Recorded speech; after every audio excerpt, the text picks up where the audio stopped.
Hello guys, हम लोग आप लोगों के लिए लेकर आए हैं आज एक और नई स्टॉक का रिव्यू जिसका नाम है ब्रिटानिया। अब हमें स्टॉक में क्या दिख रहा है एक्चुअली, ये कोई एक बाइंग रिकमेंडेशन नहीं है कि मैं आपको बोलूँ कि सर इस स्टॉक में कोई अच्छा खासा कोई पैटर्न सा बन रहा है। एक इसमें बहुत ही छोटा सा एक इंडिकेशन मेरे को दिखाई दी और मैंने सोचा कि मैं इस चीज़ को आप लोगों के साथ में शेयर करूँ।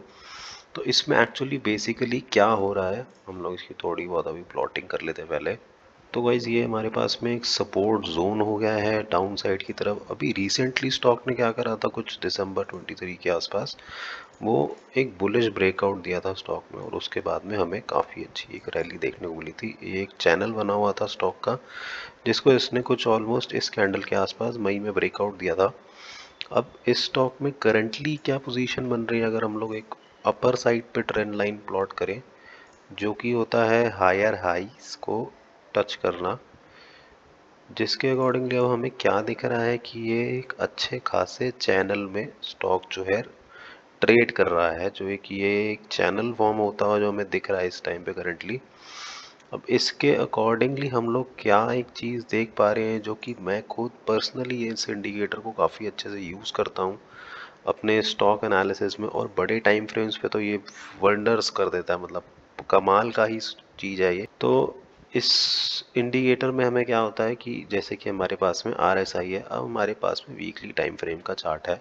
इसमें हमें कुछ भी नहीं कर रहा है। RSI की मैं आपको अपनी सेटिंग दिखा देता हूँ। RSI हम लोग 15 पे सेट कर देते हैं और इसको हम लोग जो रेंज होती है वो अपर बैंड 60 और लोअर बैंड 40 पे हम इसको सेट कर देते हैं।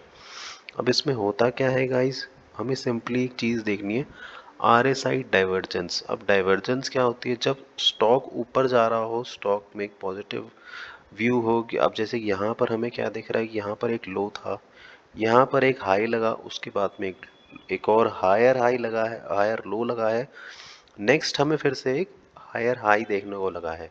अब हमारे हिसाब से क्या होना चाहिए बेसिकली कि अब दोबारा से एक हायर लो लगेगा और उसके बाद में एक और हायर हाई लगेगा। ये एक ट्रेंड मतलब हमें जो कि है बनता हुआ यहाँ पर दिखाई दे रहा है कुछ इस तरीके से। अगर मैं आपकी बात करूँ तो इस हिसाब से ये कुछ फॉर्मेशन बनना चाहिए। लेकिन अब यहाँ पर एक मैटर क्या पर निकल कर आ रहा है, हमें यहाँ पर कैसे एंट्री मिल सकती है कि हम यहाँ से ही सेलिंग पोजीशन बनाकर बैठ जाएं कि हाँ जी। एक तो पहला तो हमारे पास में क्या होता है कि ना कि हमें स्टॉक में ना कंफर्मेशन बहुत सारी चाहिए होती है कि भाई आप कैसे ट्रेड करोगे, और जबकि आप एक बड़े टाइम फ्रेम पे काम करते हो, सबसे पहला तो वही एक प्लस पॉइंट हो गया।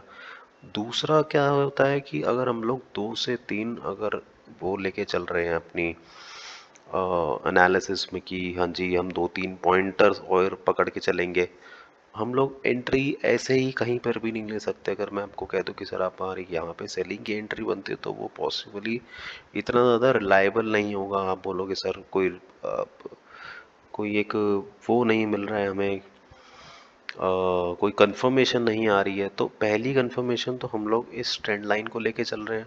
ठीक है, नंबर 1 हमारी ये हो गई कि इस ट्रेंड लाइन पर स्टॉक आया, स्टॉक ने यहाँ पर ऊपर क्लोज देने की कोशिश करी बट क्लोज नहीं दे पाया। उसके बाद में स्टॉक ने इसी पॉइंट से एग्जैक्टली यहाँ पर रेजिस्टेंस लिया है और वहीं से ही स्टॉक नीचे आना स्टार्ट हो गया है।